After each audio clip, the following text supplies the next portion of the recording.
you. So first, I would like to read out the bio for each of the participants here. So first, I would like to introduce Aishat Hassan to my left. Ms. Aishat Hassan has worked in the Maldivian education sector for the past 18 years in various capacities.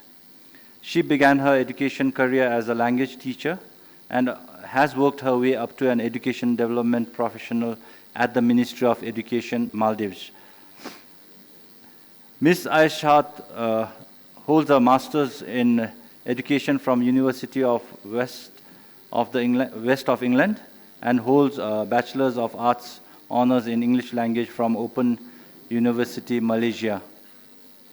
She is currently completing her doctorate degree in education policy.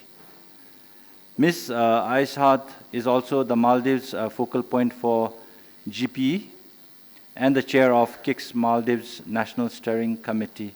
So could we have a round of applause for Ms. Aishat?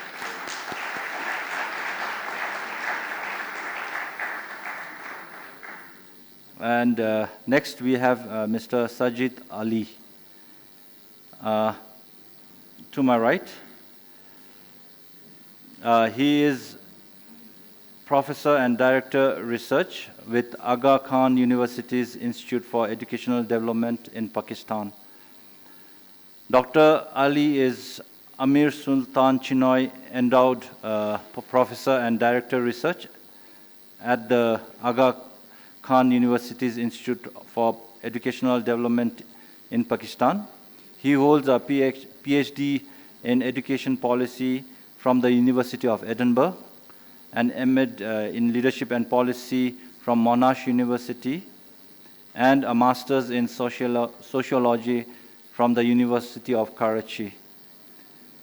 He is also the General Secretary of Pakistan Association for Research in Education.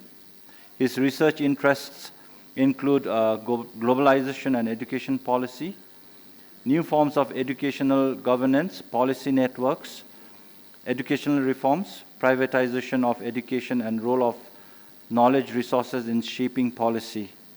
Currently, he is leading a research project on public-private partnerships and also contributing to the Data and Research in Education Research Consortium as co-lead.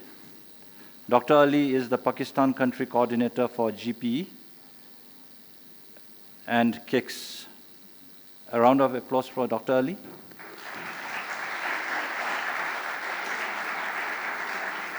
Thank you. And to my left, we have Mr. Visal Musa, Dr. Visal Musa, who is the Deputy Vice Chancellor of Research and Innovation with Islamic University of Maldives. Dr. Visal Musa holds a PhD in Education from University Brunei Darussalam and has a master's degree in Educational Management and Leadership from University Malaya. He is currently the Deputy Vice Chancellor for Research and Innovation at the Islamic University of Maldives. Prior to this, he was an assistant professor at the Center for Research and Publication at the IUM. Dr. Visal has served in various positions in the education sector, including leading teacher, principal, and educational development officer at the Ministry of Education. Dr. Visal is an active figure in research and publication and has contributed to a number of WOS Scopus Index journals articles. He is also the National KIX coordinator for the Maldives. And a round of applause for Dr. Visal. Thank you. Finally, we have Dr. Binayak Krishna Thapa, Assistant Professor with Kathmandu University, Nepal. Binayak is the Principal Investigator and Lead of Learning, Innovation, and Knowledge Exchange at Kathmandu University. He is currently researching on promoting GESI in schools, building on what students value and aspire to do, and be in Bhutan, Bangladesh, and Nepal. He served as a postdoctoral researcher at the School of Education, Kathmandu University. He earned his PhD and Master's in Development Studies from the Department of Development Studies at Kathmandu University. He has a bachelor's degree in computer engineering from the University of Pune in India. His research areas are capability approach, education for development, migration studies, poverty measurement, governance, and citizenship studies. A round of applause for Dr. Binayak.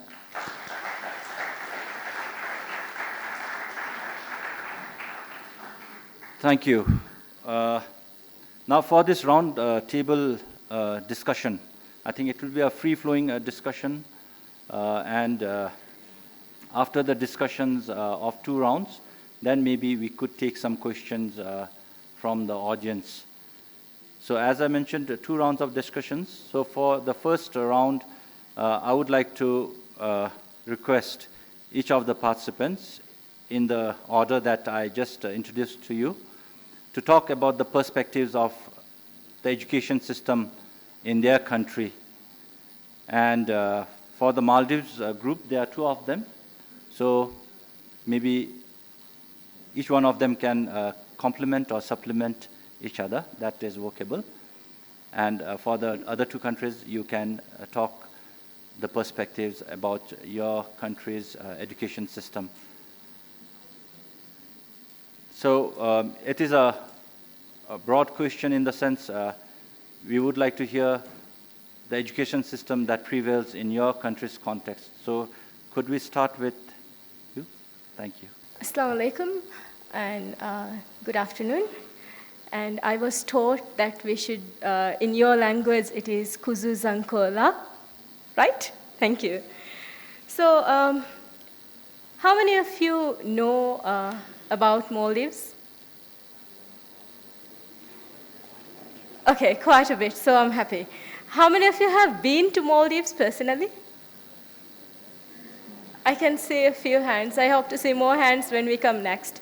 So I think it will be good if we can understand the contextual similarities and differences from where we come to Bhutan, so that it's going to be easier for the audience to picture what we are talking about. Population-wise, we are quite similar because as my research, I have been told that your population is around 780,000, and ours is quite similar, just a little bit less with 520,000. But then population density-wise, yours is around 20 people per kilometer, but ours is, because we have such limited land area, ours is around 1,700 people per kilometer. So provision of services and such has an impact on that. And but it's very similar when we talk about the government's commitment to education, providing quality education here and back in Maldives also, and their commitment to promoting the SDG 4. And I've also been told that you have free and universal education provided here, and we also do have the same constitutionally mandated, the ministry is mandated to provide free and universal education to the whole population from 4 to 16 years of age. And population, and also similarly the scattered settlements. With you, with Bhutan, it is more of the mountainous areas, but for Maldives, the difference is we're a low-lying country with small island population. So our scattered settlements are in individual islands with no connection except for sea transport or maybe air transport to the other islands. So there's the contextual similarities are there. And when we do a comparison of the education systems, ours is also very much focused on the moral and cultural values that we hold, bringing in the Islamic religion as the forefront to education, and also the language education. With focusing, there's a huge focus on the local language similar to the education system here. And some similar challenges that we face, I came across some articles about your teacher shortages, which we will focus, we will also focus on that, similar to our context. So I think contextually we have quite a lot going on which is similar to each other, which I think can be used for our benefit when we talk about the interventions and when we talk about our challenges. And moving on, again, we are also very much dependent on the assistance, the foreign assistance from bodies such as the UNICEF and UNESCO, and also bodies like GPE.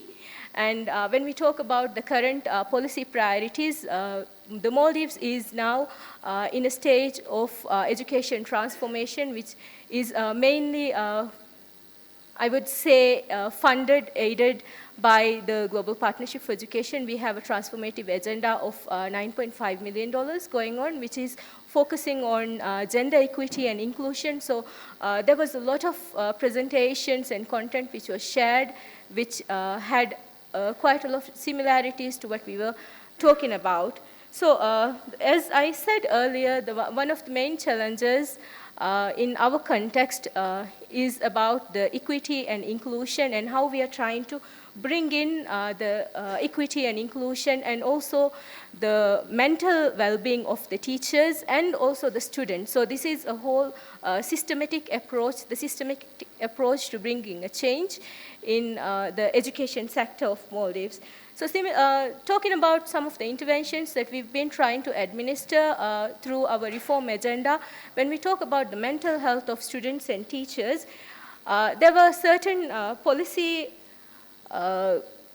policies passed recently. For example, like the ministry has informed teachers that teachers cannot be brought for official work on Fridays. So Friday is a holiday for the students and the teachers. It's more family time.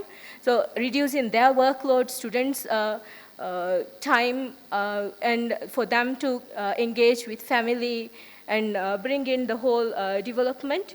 And also we have mental health helplines established for students and teachers and the staff of the education sector. And also there were some other, in the morning of yesterday, there were talks about programs such as HAT, Healthy as Adults and Strive, and we have joint national parenting programs being implemented, which again comes in as a whole to promote the mental well-being of the teachers and students and mainly the staff also.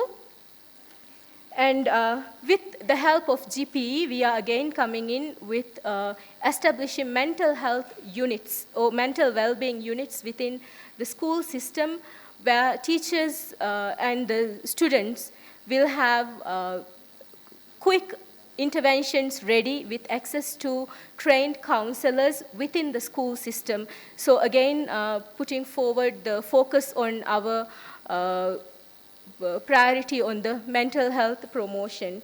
And when we talk about bringing in gender into the education system, we are working on starting with GP's assistance again on revising the curriculum from foundation stage to around the end of primary to revise the curriculum with through a gender lens and remove gender biases from the curriculum and the textbooks, and all while doing everything through a digital media. So hopefully by the end of our transformative initiative, we'll have digital textbooks also for the students without gender biases, and incorporating gender lens into the policy and data and everything that we are doing. And for the equity and inclusion perspective, there's quite a lot going on at the ministry level and national level, in fact, where our focus as I said, for the transformative agenda is to bring in gender and inclusion into the whole education system. So as the specific programs I've mentioned earlier, and then along with that, we're also trying to promote physical accessibility in our schools by providing grants through GPE that we received through GPE directly to the schools so that they can renovate the school infrastructure and promote a better physically accessible environment to the students who needs the persons with disabilities, and also along with that to ensure that students have equal and equitable and access to education. We are also providing them with the necessary devices, the accessible devices like Braille and hearing aids and such through the school system. So again, promoting equity and inclusion there. And also my colleague, Dr. Visal, will be coming in with the teacher training program, which has two components, where one component is again focusing on training specialized teachers for these students to promote equity and inclusion. And it's our long-term goal and vision to have all the teachers in the education system to be trained as specialized teachers who can work with and attend to the needs of students with disabilities and additional learning needs. Would you? Thank you. Before that, maybe something caught my attention when you talked, when you did highlight about mental well-being, about the teachers themselves. This is quite interesting because what I understand right now in our current context in Bhutan, I'm not aware if teachers' well-being are taken into consideration. So we would like to know, as you mentioned, you consider teachers' mental health well-being. So what are some of the strategies that your ministry or your institutes do adopt to address the mental well-being of teachers? The reason why I asked out here is maybe one of the reasons why the attrition rate for our teachers coming out from school could be the mental health issue. So if you would like to address something about this in your context, that would be helpful for our teachers too. Thank you. So the mental well-being, as we all are aware of, teachers need to be in good health, both physically and mentally, to ensure that they are able to provide the education that the kids need. It's not just about coming into the class and teaching some content from the books and then letting the kids go, but it's beyond that. So in the presentations that were shown previously during the forum also, we identified that there is a lot of work that Bhutan is doing to promote a better, wholesome, conducive learning environment for the students. So, and ensuring that the teachers are in the right mental frame of mind to provide that education is very important. And recently, this has become one of the main discussion topics in our education system also. And with the current Minister of Education, ensuring that teachers' workload, one issue that was raised by the teachers is their heavy workload.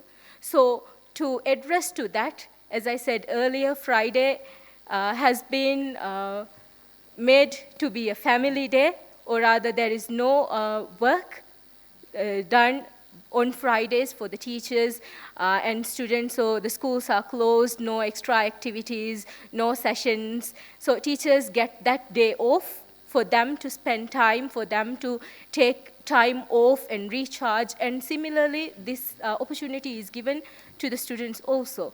And this has given a lot of positive feedback back into the system, where I've had the opportunity to go and interact with many teachers, and it has come in a very positive light. And also the other issue that teachers talked about was their salary issues. So there was quite a recent amendment to the salary structure of the teachers also, and because of these changes, we've seen a positive change in the teachers' retention rates. And similar to that, the helpline which I was telling you about, it was initially introduced for the use of students, but however, just this year on the Mental Health Day, it was opened for the teachers also, so that their mental well-being is also taken into consideration in the system. And when we try to bring in new policies, when we try to develop new programs, we make sure that we take in teachers' workload and we take in their demands and their requests into consideration when we come up with the policies. Thank you. So in connection with that, I would like to ask the other counterpart, Dr. Musa. Yeah. First of all, thank you very much. Thank you, GPE KIX, and as well as colleagues in Bhutan for giving us this opportunity to share our thoughts in this forum, and more actually to have us been provided with the opportunity to learn from you. Well, I come from Islamic University of Maldives. Until I was in the school system until 2015, but from 2016 I started working in higher education. So I sometimes kind of have an outside perspective, looking at the education system. In our university, we also have teacher training programs. Well, there are other institutes in Maldives who do provide teacher training programs as well. We trying to connect to some of the ideas or thoughts that Aisha has just now shared with us. In Maldives, we have, the teacher shortage is an acute issue in Maldives. We have a lot of expatriate teachers, but still we get a very limited number of candidates for the teacher training programs. Well, there could be several reasons. We still have to explore it. But to my knowledge, just to directly address you to your question,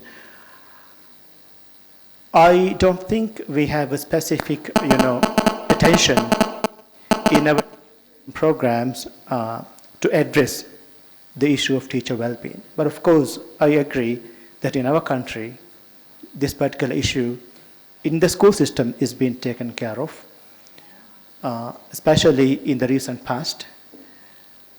But to my knowledge, I'm not aware of, specific attention being paid at the higher education institutions when designing, the teacher training programs and incorporating such, modules which could address teacher well-being by themselves. So I think that could be the answer. I would later come in and then talk more about teacher training in Maldives, I guess. Thank you, Doctor. So now we'll move to Dr. Sajid Ali. Thank you very much. And Kuzu Zangpula, have I said it right? Okay, thank you. Thank you very much for providing us an opportunity. For the past 2 days, we have been learning about Bhutanese system. This is my first time, and I have all good things to observe from your system. And I've learned quite a lot. So in terms of Pakistani system, I think let me give you a contrast, because we are a very, very huge and populous country. So you are 750,000 people. We are 240 million people. So we are 240 or 300 times bigger in terms of the size of population. So whatever I say, you have to bear that in mind. We have around 300,000 schools. We have 54 million children in school. we have around 2 million teachers. So this is the size of the population, the school, and the country that I'm talking about. And so if you complain that you are growing, you are big and huge, do come to us.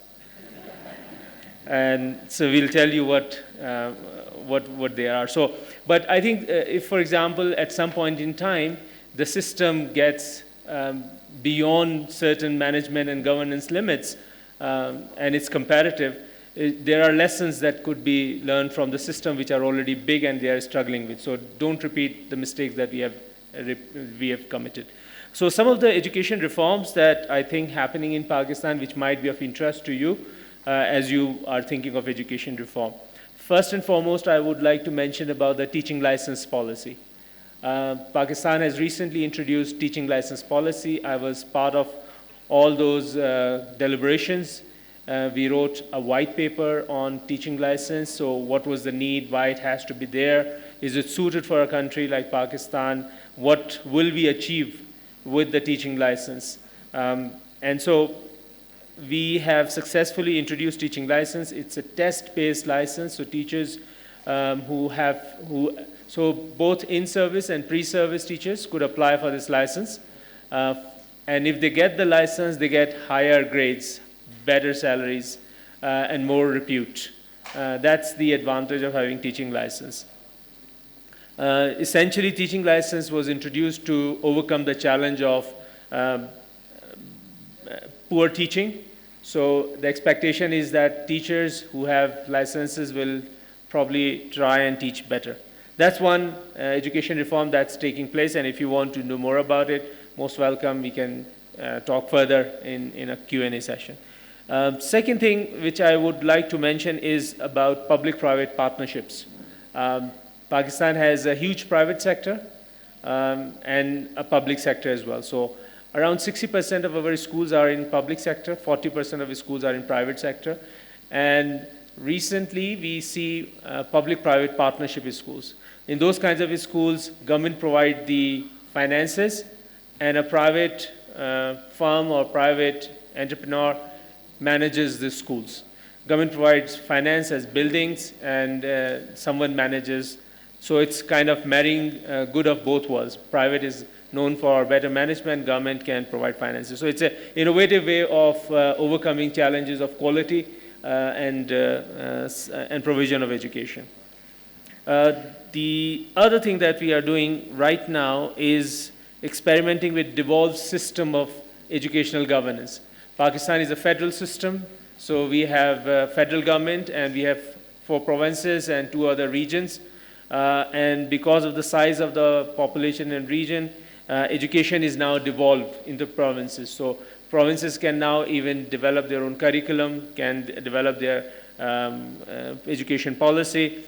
Government has introduced a system called clustering education policy. So CPD, continuous professional development, instead of happening at central location, at central colleges, it's happening at the district level, where some schools are brought into a cluster and they come together for their professional development. And some developers are assigned there. Last but not the least, there is also a push for evidence-based decision making. I heard from some presenters on the first day about evidence-based decision making, and government is quite keen nowadays on emphasizing on making decision on the basis of data and research. And I'm part of an initiative called DARE, Data and Research in Education. So these are some of the things that are happening in Pakistan, and there are others that I can share later. If you want me to talk about the challenges, I can do so. Okay, thank you, Doctor. Before that, maybe, would you like to talk something about the inclusive education in terms of gender disparity and also students with disabilities? Would you like to highlight something on that? So in terms of gender, I think the rural population, the government has always realized is quite disadvantaged. we have serious challenges of lack of girls' education, especially in rural societies. There are traditional people there. So government has initiated what is called Girls Stipend Program. So, and generally the dropout of girls takes place after primary education. And so there are two initiatives that the government is taking. First is providing schools, more schools for the secondary education, and secondly, providing stipends for the girls. If you continue to enroll post-primary, the girls are provided stipend. Again, it's not, it's expanded, but it's still not to the extent. In terms of inclusive education with the disability of the population, there are, this is again another neglected area. Pakistan is still struggling with having all children into the schools, able children into the schools. And that's why this area of disability gets further sidelined because the so-called able students are still out of school.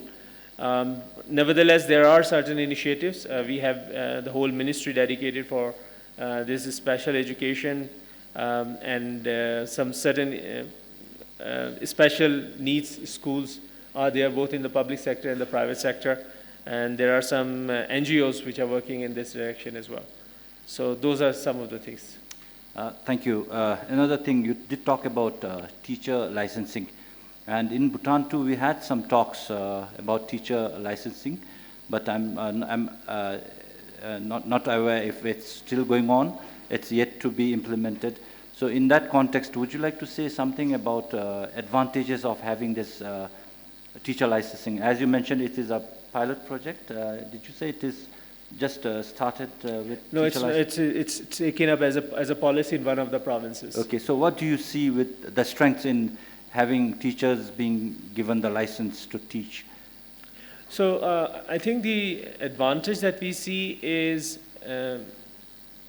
inviting more able young teachers to join teaching profession because teaching is not a very desirable profession and the respect for teachers is not as high as for engineers and for doctors. So that's seen as an advantage. Secondly, and I was explaining to Vishal that we have private sector as well, where you can get to teach without having a bachelor's in education. Now, this teaching license is requiring teachers to have the professional qualification before going into schools, so the quality of education would be higher. That's what we see. But again, this has just started, so it would be very early for us to see the outcome of this. But this has taken up not as a project, but as a policy. That's a key difference. And so government is quite consistent. There are amendments made in the policies, in the recruitment processes, and special seats have been provided for this. So again, there will be a long-term implementation and a long-term effect, unlike a project. And that's, I think that's a useful way forward.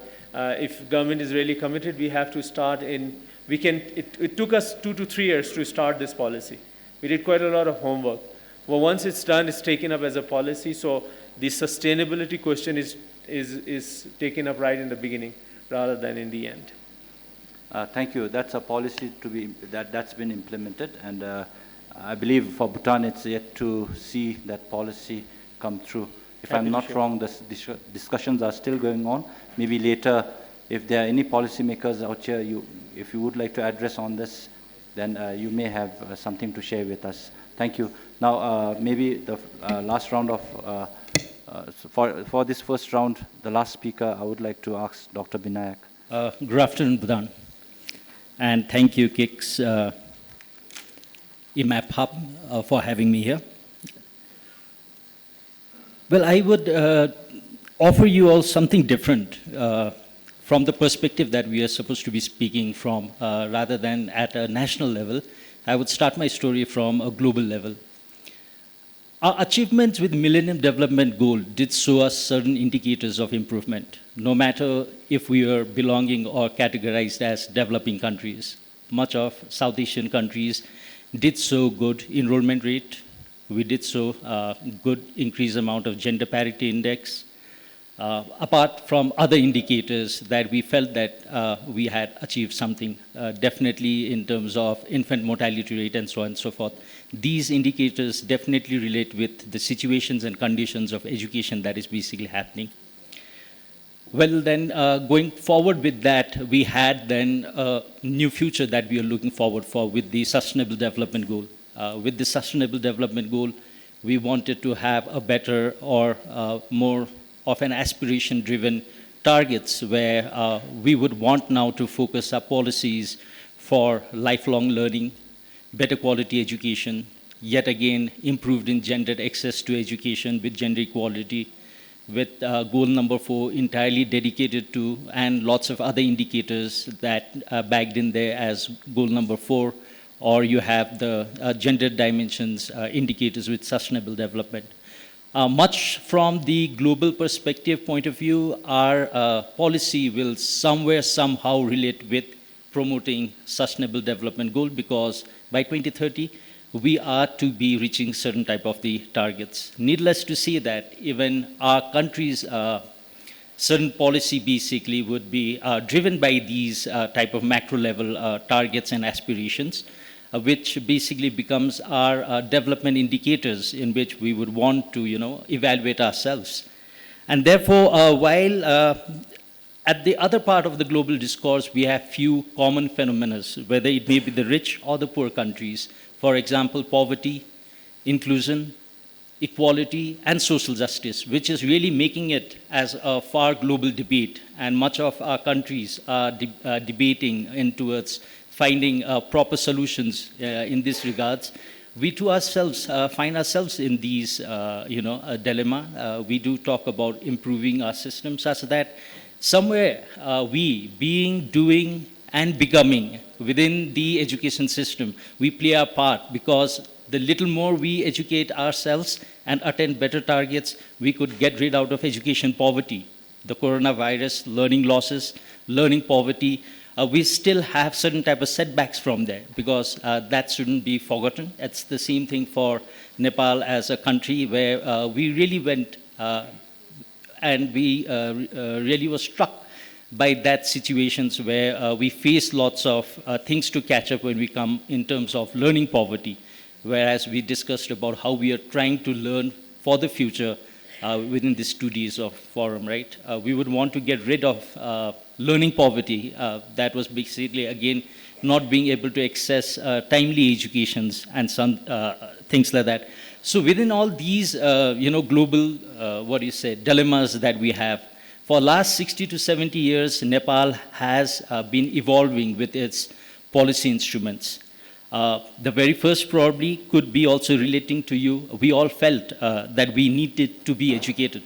And therefore, we always, utilized our policy instruments in terms of getting that basic needs of education for us. Probably for a decade or so, we used this idea of basic needs as education, and probably then Nepal felt that if at all we need to cater to the needs of all who are citizens of the country, and the education is basic needs, we needed to carry on the growth model. And then we went in and we made our policy so much linked with education as an investment. We needed to grow. We needed to grow to get in more knowledge, get in more skills, so that we could be productive, efficient, and therefore ultimately contributing towards the economy of the country. Yet again, we needed to reflect back, within that growth model too.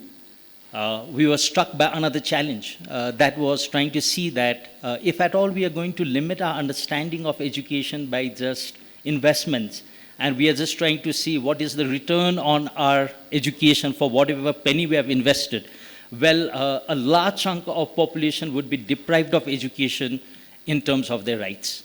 And currently, we are basically using the rights-based approach model. And with this rights-based approach model, at least Nepal is facing a huge challenge in terms of distributing education to all its school-age going children, whether we identify them as going towards a lucrative private schools, whether it may be catering their needs into public schools, or whether it may be we identifying out of school children with lots of different characteristics like disabled, income poverty, and many more things.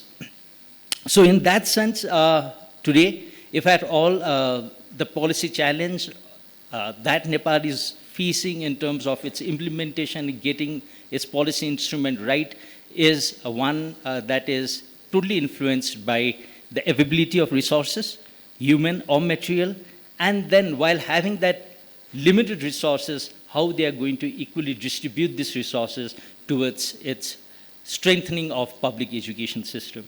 That being at the macro level.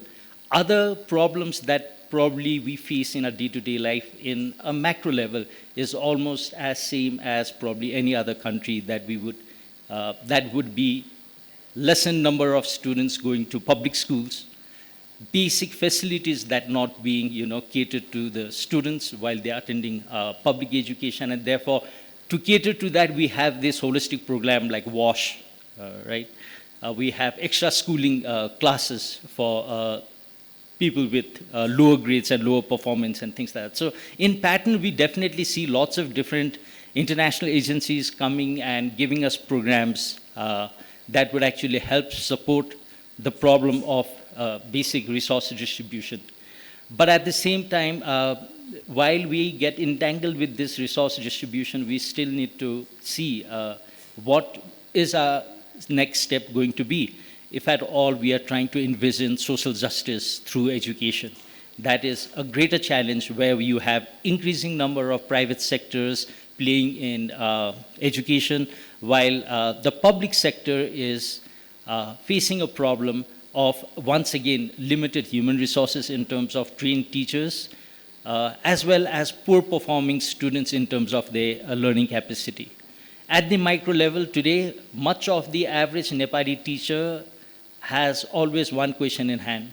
Though they are toiling as well as working hard towards the rural students, yet they are not satisfied with the returns of what the rural students do in terms of learning. That is, their performance is little less. They are in dilemma as to what has gone wrong. Is it basically the capacity of the teachers who feel that they are actually contributing a lot in terms of number of hours towards engaging their students, or whether it is the students who are not getting the rightful environment in terms of grasping what they're yet to learn, or whether it may be in between that researchers like us go and then we try to try to see the other way things. Probably there is a mismatch in curriculum. It would be so unnecessary for a rural child to basically learn about an aeroplane, which probably for the next 10, 15 years would not be seeing an aeroplane.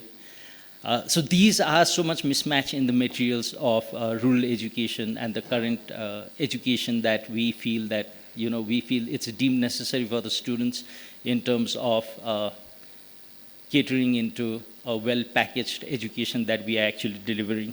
So having that, definitely, in case of Nepal, the education for all has really worked.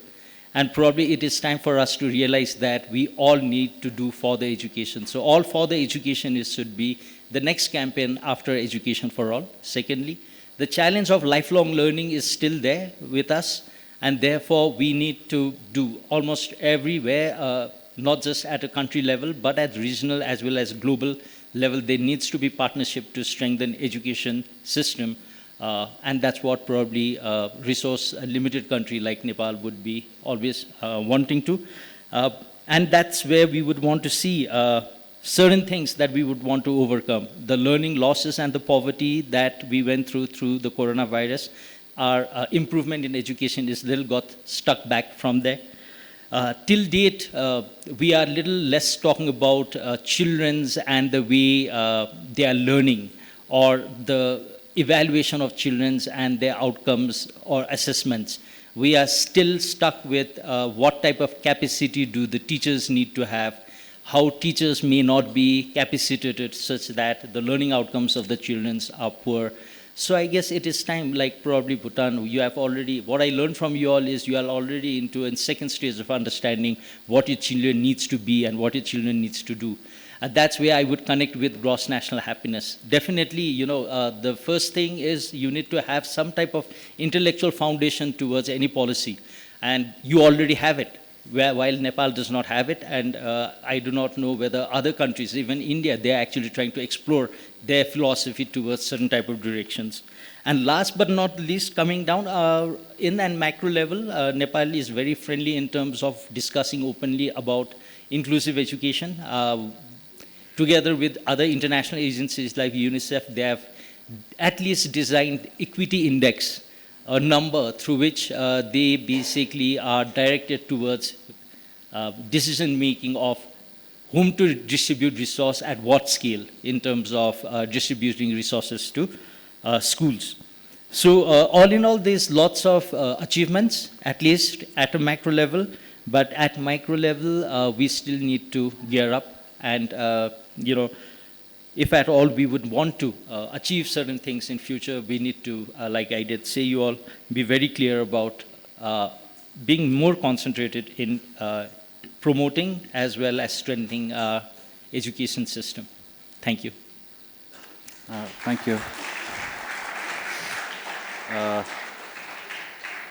Thank you, Vinayak.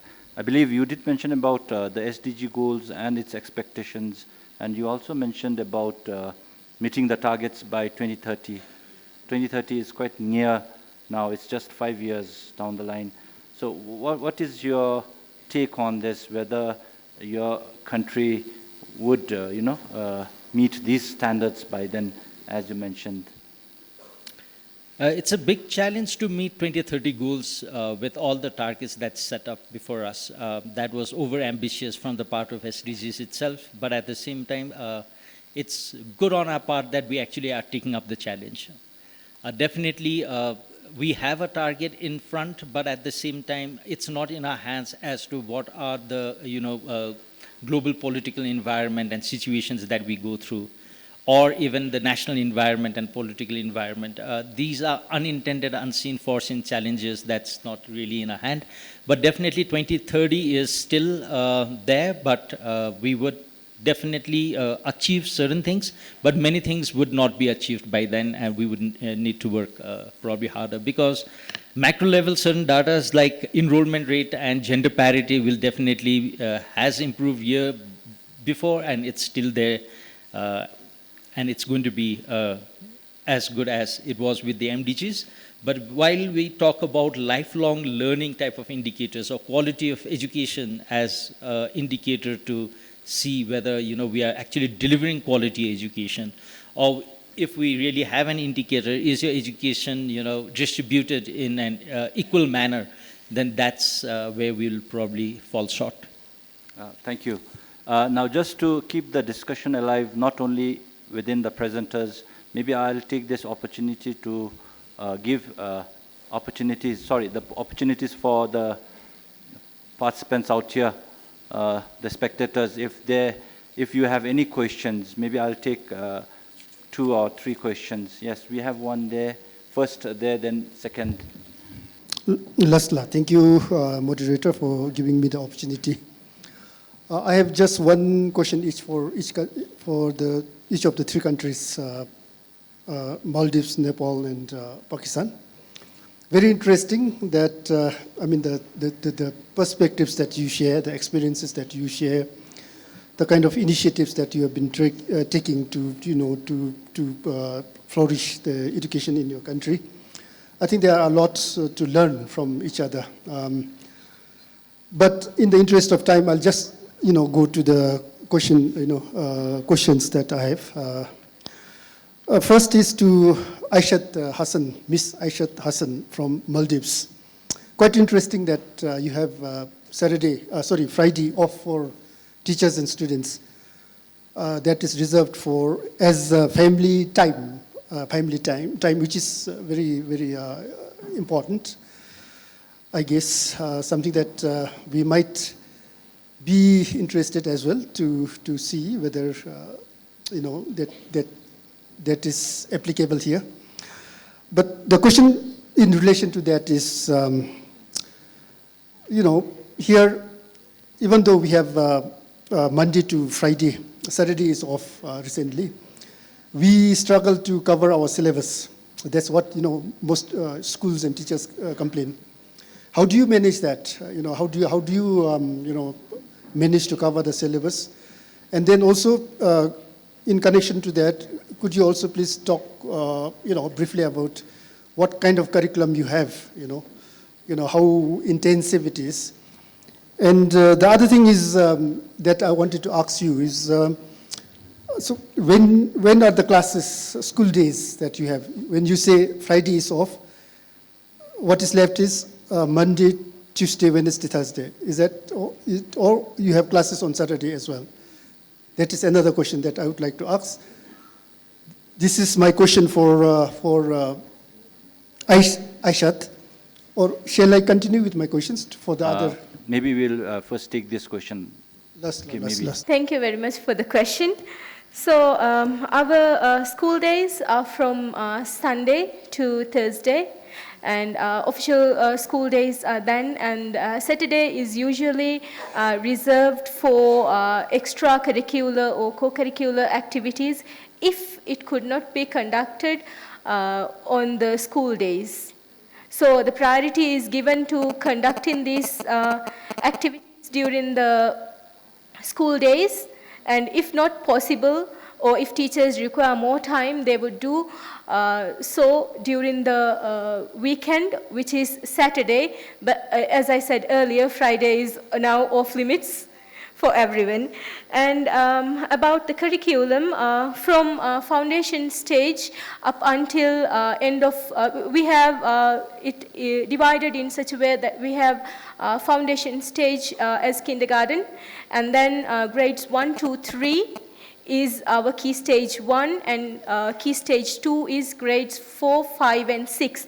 And from foundation up until the end of key stage 3, which is 7 and 8, we have our own national curriculum and national internal examinations. But key stage 4, which is grades 9 and 10, will sit for Cambridge O-level, and grades 11 and 12, which is the key stage 5, will sit for Edexcel A-level. So that is how our curriculum is organized.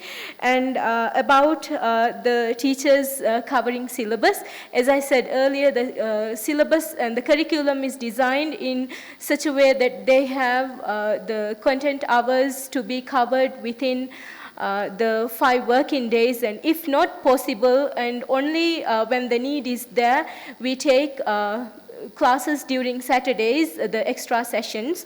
And also recently, with the current administration, there has been changes, such as previously we would have, we have had the teacher professional development days specifically allocated from our academic calendar. So that would be the days specifically for the teachers to engage in their professional development, the continuous professional development, and no classes would be taken. But recently, to give teachers more time to cover the syllabus, we have shifted the professional development days from a weekday to a Saturday. So now teachers would be attending their professional development sessions during Saturdays instead of weekdays, so as to give more time. And also we have policies and policy guidances given to the schools to ensure that maximum number of contact hours are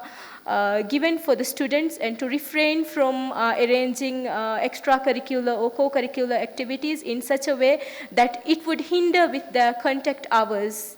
So these kind of measures have been taken, and I'm happy to say that it's been very well implemented in our schools, and positive feedback is being received from such. Thank you.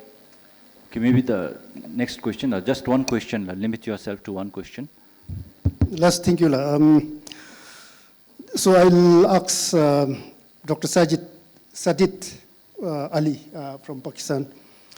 You said you have, 60% of the schools are public owned, and 40% are private schools.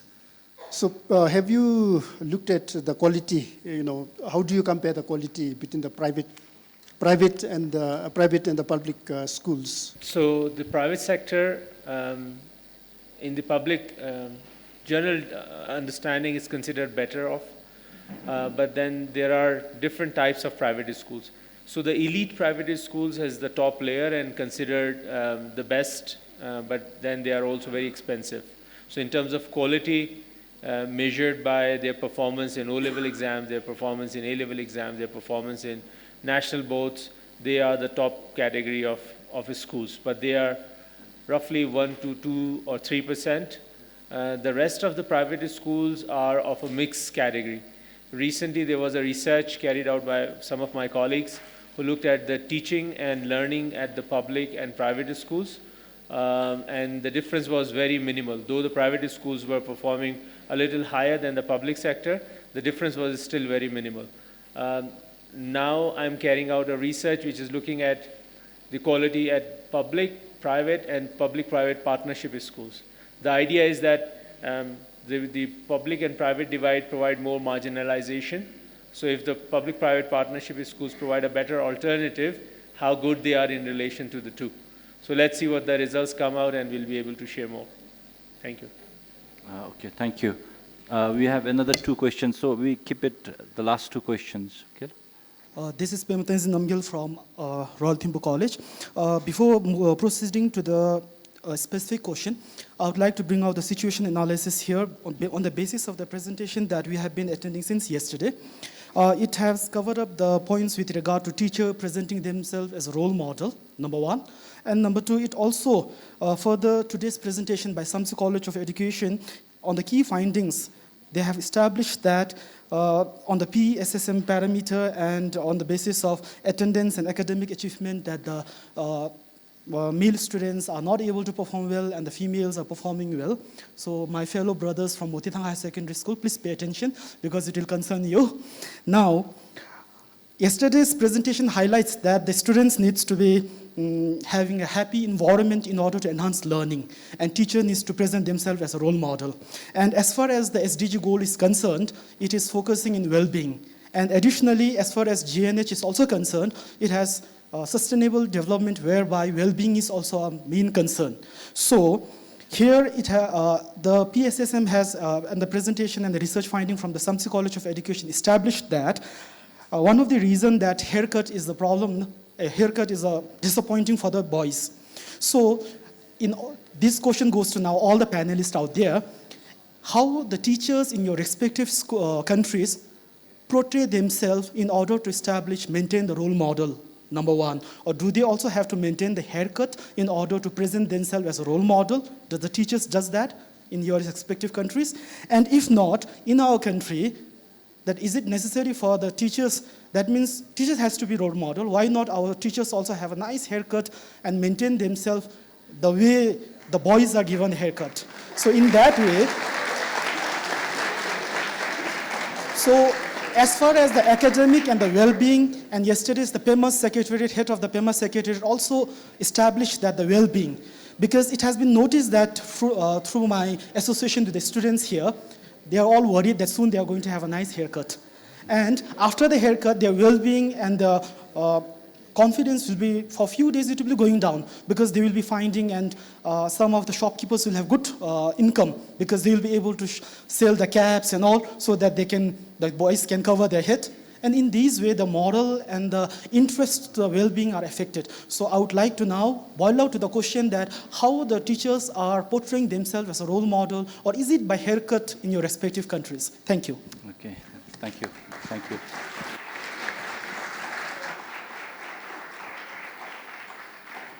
So it's in terms of role modeling by the teachers in your schools. So any opinion from the 3 countries? The teachers' role model. I think I see a lot of clap here, and it seems to be a very touchy subject, I can understand. So to give you a little different perspective, I think we forget to count our blessings.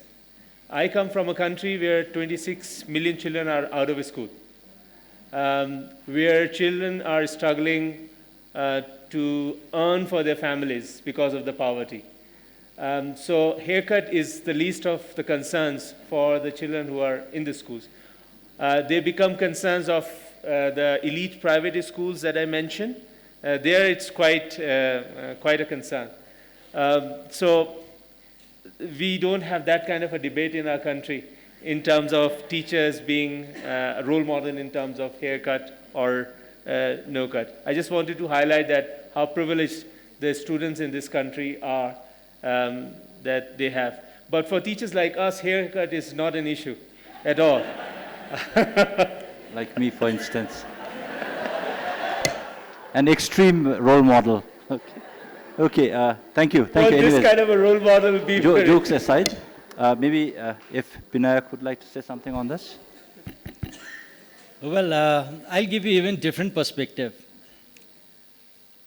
In coming days, probably you'll look back and then actually enjoy that you actually were once told to cut your hair.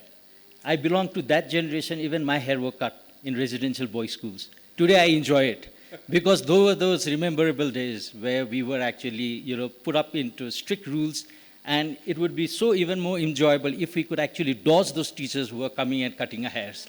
So this is a temporality, students.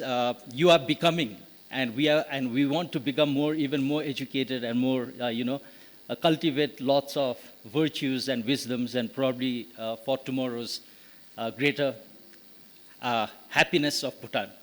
So this temporal thing of judging, your conditions of being, just for the sense of not likingness of your hair being cut, is just a temporality. Probably you'll have your perspective changed just about, you said, in few days' times, you would actually forget about it. So this should not be a real concern right now. Your major focus would be on harnessing greater virtues for yourself. And I guess the same thing would go on for teachers, probably. The teachers are also being teachers. They are also becoming teachers. It's not that temporality of teachers, persona is going to be as what you see right now.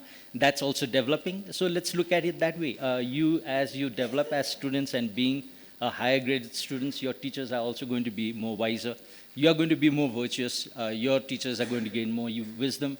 You'll be getting more wisdom, and you'll be learning lifelong. Thank you. Thank you. Would you like to say something? I think I do not have much to add to what my colleagues have said, because our beliefs are very similar. There were times when I did not have to cut my hair, fortunately, but then there were times when we reflect back on our experiences in the school, there were certain things that we didn't want to do, we didn't like to do, but we had to do for the sake of being presentable. I don't think you will be asked to cut your hair to make life difficult for you. But it's more of being groomed and presentable and being part of a system or a team. And as my colleague Binak said, when you think back to your school days, those will be memories that you carry with you forward. So I don't think, and the haircut should be least of your worries. But when we talk about being role models and having role models from within the teachers, my personal opinion and perspective of this is I wouldn't ask my students to do something that I wouldn't feel comfortable doing. So I believe in getting the haircut because it has greater benefits than cutting your hair. So I will definitely ask my students to cut the hair if the need is there. And being a mother myself, I have a 14-year-old boy. So the haircut is quite a recurring conversation at home where the same justifications come from his side as to what you have just said, and the same advice goes from my side. So there is more to this than cutting your hair, but it's rather, I would say, it's part of your growing up and being a part of the team and grooming and presenting yourself and all the virtues that we are trying to instill in you along with the curriculum that we teach. So I think maybe we can start accepting the haircut. Thank you. So, boys and girls, I believe it's all about adapting and also being resilient, not to worry so much, okay? Okay, maybe the last question. I'll come directly to the question. It's for all of you, if you have any concrete answers. What are the main programs or the strategies that the Minister of Education in your country is emphasizing on the inclusion of deaf children in the education system? If you have any concrete strategies, we would love to hear. Thank you. Thank you. I will start and then I will hand over to Aisha. As I said, I'm looking from an outside perspective. From our country, maybe I will try to answer it in a more general sense. We have an inclusive education policy. It has been there for quite some time. And it has been revised many times. And as for the last revision, we call this group of students with complex learning profile. So it includes everyone who has learning disabilities, learning difficulties, physical disabilities, and all those of different kind of categories of students. So our approach is inclusion, to provide every child the education that they need in a mainstream classroom as far as possible. So, however, well, that's the ideal, and that's what we try to achieve, and that's what we have written in our policies. But I think it also comes with many challenges, especially with various kinds of severe, disabilities and learning difficulties. For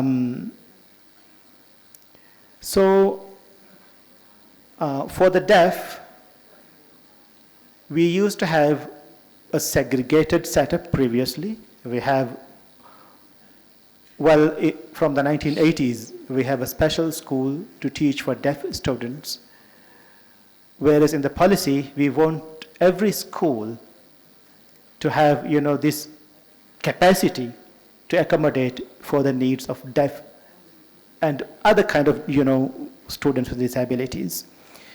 So we are trying to achieve this, but maybe Aisha can, give something from much of an insider perspective from Ministry of Education.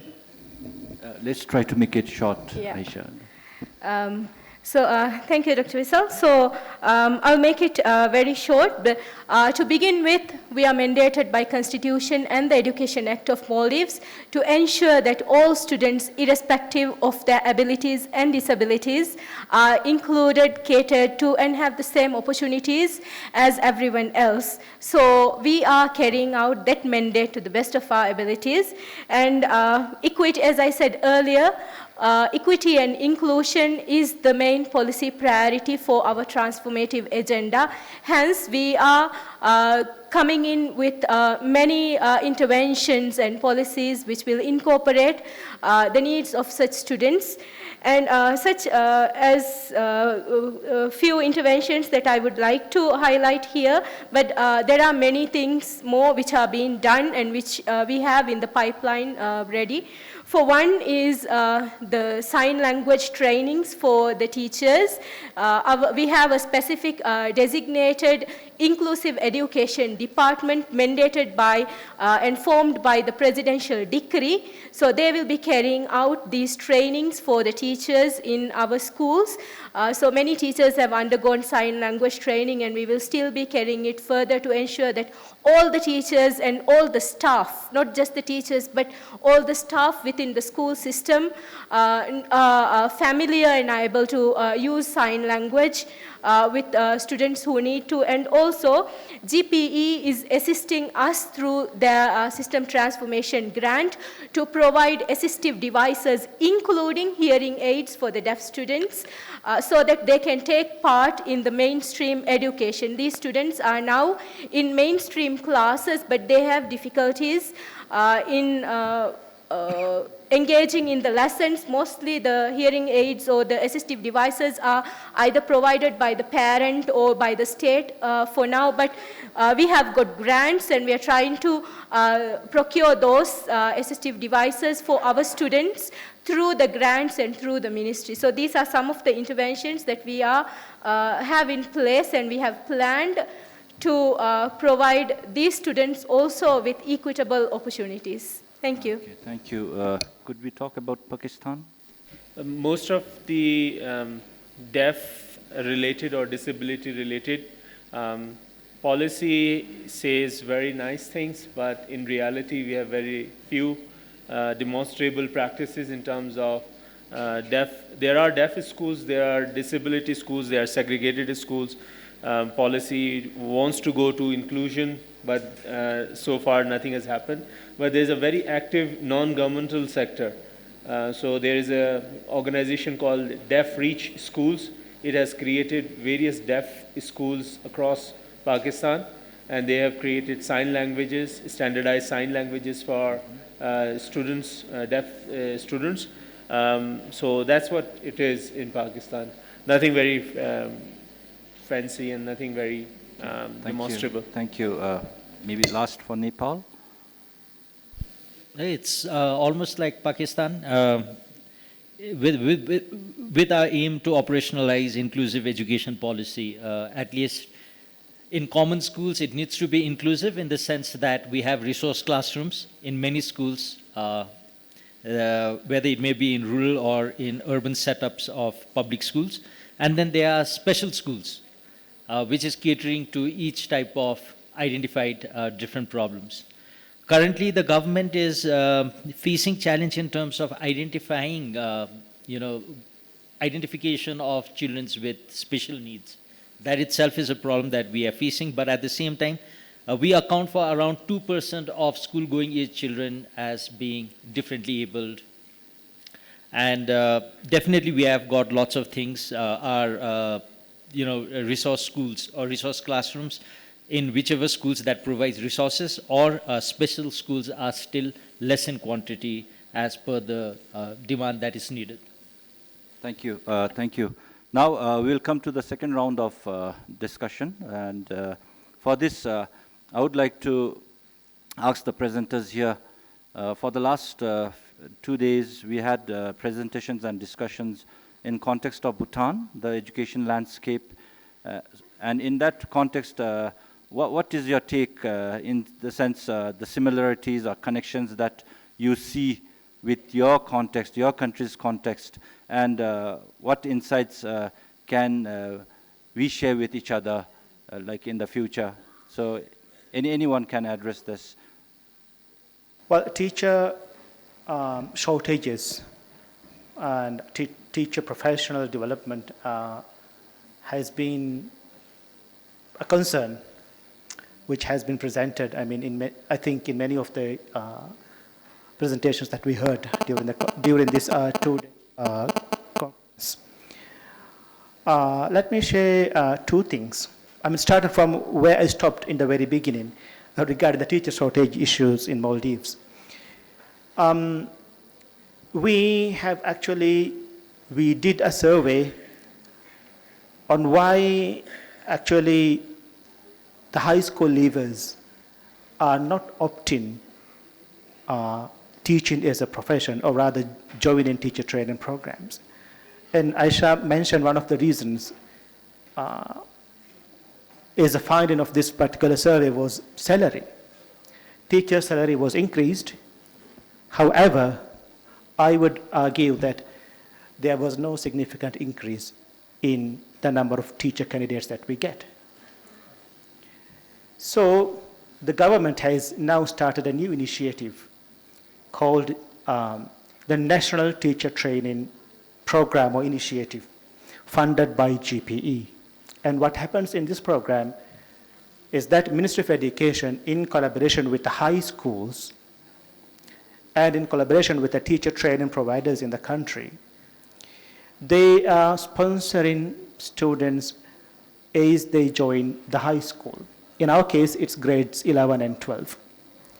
So when students join high school, the Ministry of Education is providing some incentives, including a pocket money and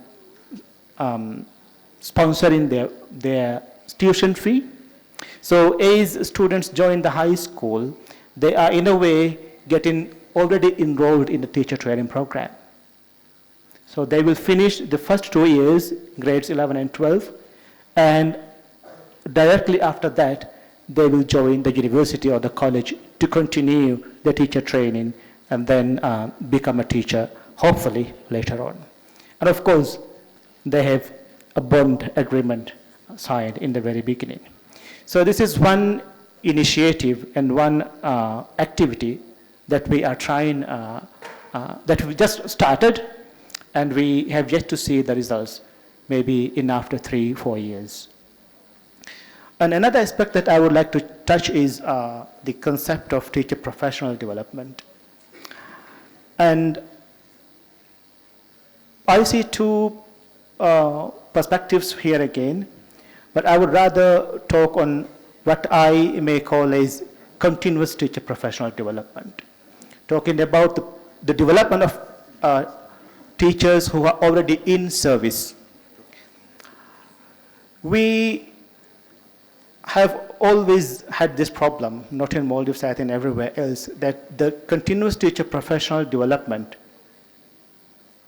may not be relevant to the needs of the teachers.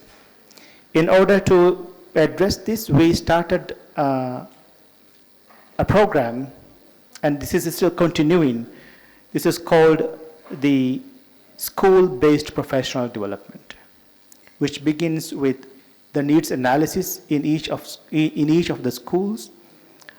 So the professional development that we conduct are to be addressing the needs of the teachers in those specific schools. And then again, to facilitate for that, the other challenge that I, kept on hearing in this morning session was when teachers has to engage in professional development, that also comes with extra load.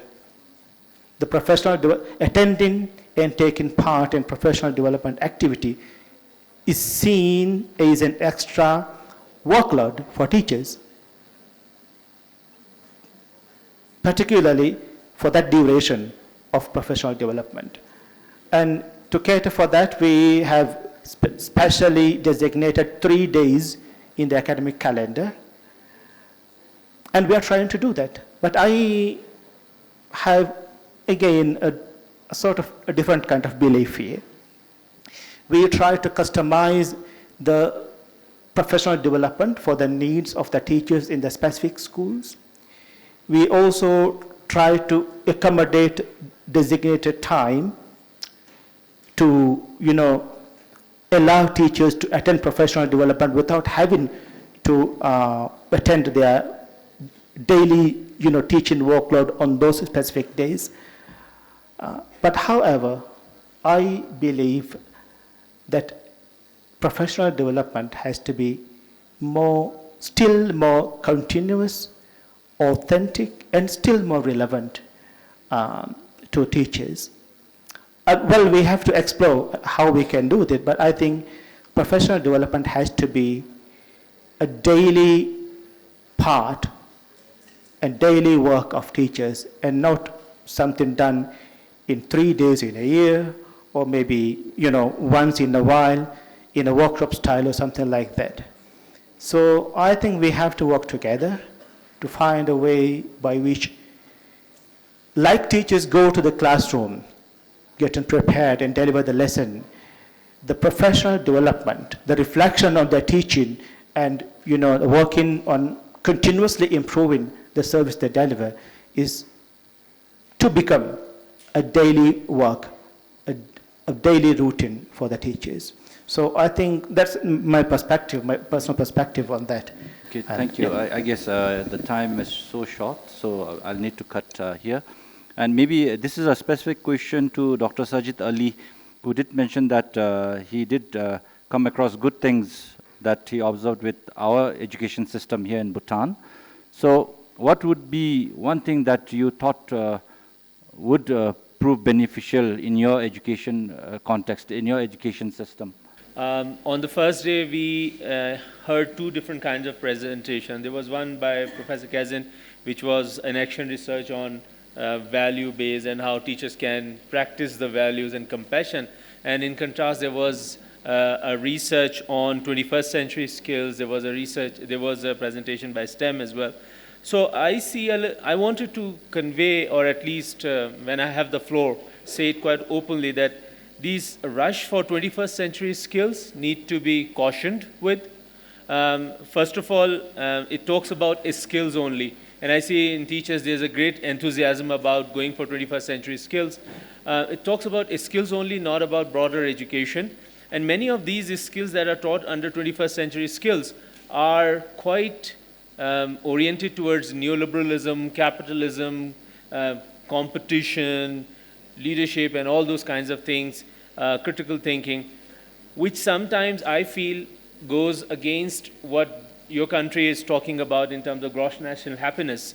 So compassion, love, think about others, just goes contrary to the 21st century skills, which are quite individualistic oriented, personal excellence, and market excellence. So I wanted to convey this message that to the teacher education community particularly, and the policymakers here, that whenever we rush towards these 21st century skills, we have to be very careful. And the second thing I wanted to say was about the CIE adaptation, the Cambridge International Examination adaptation. I was very encouraged by the word adaptation rather than adoption. So if you want to see what adoption would do, come to Pakistan and I'll tell you. It creates a divided system. And I'm very glad that you haven't gone that route. You have gone to the route of adaptation. And please emphasize and continue to emphasize adaptation. It's okay to benchmark against that, but not to take, because any system of examination doesn't come out of vacuum. It comes with its own value structure, which would probably go against the value structure that we carry out in Bhutan. And someone who has come from outside in Bhutan for the first time, I have nothing but praise and the value that you provide to your cultural artifacts and cultural values is really, really commendable. So probably I have more to learn from Bhutan than to advise you. The only advice I can give you is the teacher's licensing. If you think it can help, I'm very happy to share those lessons if there are ministry people, if there are teacher education, if that can help. But what I'm hearing is that teachers are already burnt out. They're already doing great effort. This morning I was up in the hall and there was a teacher who just validated that despite being very few in the schools, they were teaching 200% and 300%. So if Bhutan is blessed with this kind of teacher community, I think you should count your blessings. You already have a very good teachers community. So all I could say is that continue and carry on, and we have to learn a lot from you rather than teach you. Thank you. Thank you.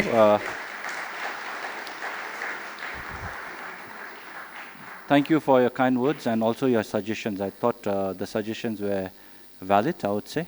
So maybe it's for us to think about our policymakers, the educationists, educators and all. Now maybe a final word from Dr. Binayak, and then we'll end it here. Sorry that I will not be able to take any questions because the time will not permit us to go further discussions. Thank you. Okay, then if it is the final word, I guess probably I'll give some type of philosophical touch to this entire session. If you go back and start reading certain educators who have actually contributed in the realm of what education is, then for us South Asian and South Asian countries, probably it is as quicker as possible we would want to know what our aims of education be. At some point of time, probably we have not discussed this nor in terms of our ministerial or policy forums or any of academia as well. At least for my Nepal part of it, we are still in confusion. What could be the aims of education be? Probably some of you all could research on that, right? And therefore, we could probably then look at the Western academia or the Western literatures from where we can actually sometimes borrow idea. But at the same time, at least, you should be proud that at least you have a philosophical underpinning, gross national happiness. And your education should be driven to achieving gross national happiness by any means that you have. The outcome should be measurable happiness, right? And therefore, probably you all are in a fit condition to know your own conditionalities and how to go about it. Just yesterday, you all had critical reflection too by saying that probably, we need to rethink our direction towards gross national happiness. At least from my learning, each of these countries in South Asia, whether it may be Thailand, whether it may be your country, whether I see the China, or whether I see the new India that is coming as a Modi government, they're actually trying to explore their philosophies as to direct their own country. And that underpinning philosophy basically gives you the basis for creating a solid policy. And where we are talking about education policy, we need to basically see that at the base of this education policy should lie a strong aim of education, or be very clear about how and why are we basically being educated or doing education in the way that we are actually doing. So at least for me and my country, we are literally struggling in terms of getting our policy correct because our federal new system has not even been able to pass the Education Act, and therefore none of these transformations that we would want, none of the reforms that we are trying to actually look is going to be successful as long as first we do not establish an Education Act for the new Nepal that we have envisioned.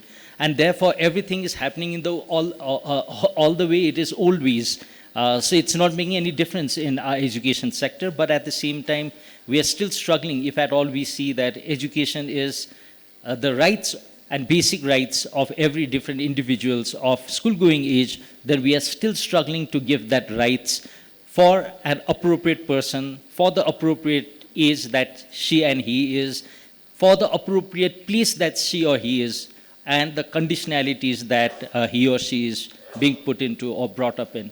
And it's such a diverse country with 122 different ethnic groups and 123 different languages, with geographical variations, that even the school timing actually differs with just because a particular school is in the mountains and some is in the hills and some is in the plains. These are there, and therefore it depends, on the capacity then how our federal government would look at the entire education system. So with that, I would want to end this and see that, like my friend here from Pakistan said, second time in Bhutan, I have really learned a lot, and I guess you all should feel proud of it, that you are the best as you are, and wish you all greater happiness. Thank you, thank you. Thank you for your kind words. And finally, we have come to the end of this session, and I believe this session would have kept you all alive. So I would like to thank all the presenters here on behalf of the organizers, and as well as all the spectators, the audience. Without you, this wouldn't have happened. And particularly for the students, we would like to wish you all the best with your schooling. So have a good day ahead. Thank you.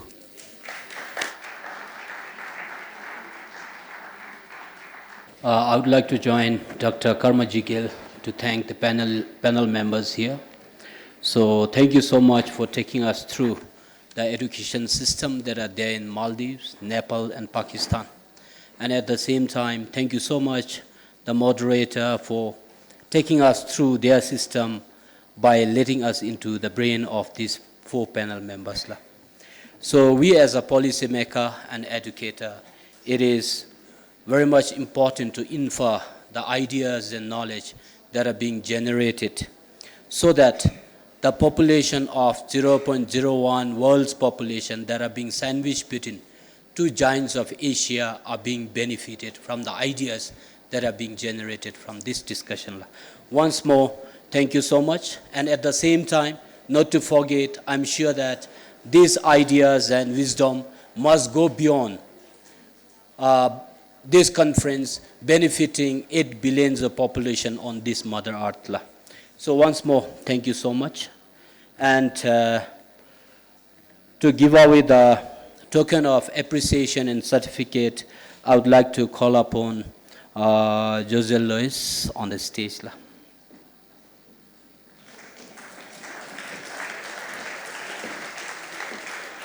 First, I would like to invite Dr. Karma Jigel from Paro College of Education, moderator.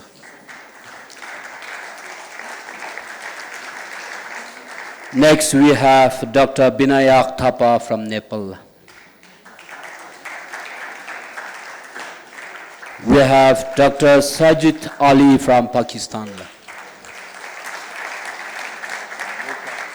We have Dr. Vishal Musa from Maldives. And finally, ladies first after gents. Aishat Hassan sorry aside from job.